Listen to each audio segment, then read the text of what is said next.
Hi guys! Pumunta nga pala kami dito sa sikat na sikat ang Super Fluffy Cheesecake ng Osaka, ang Rikuros Uji-san's Cheesecake at matatagpuan sa Namba Center, Osaka, Japan.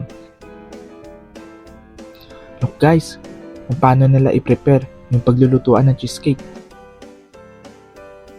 Nilalagyan pa nila ng malalaking pasas sa ilalim.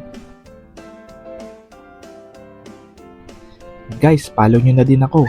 Jamesu Vlog po. Salamat. Yan guys, luto na. Nakakatakam. First bite, talagang nagme-melt sa loob ng bibig mo. Wow! After nyan, dadalhin na yan sa harapan mo.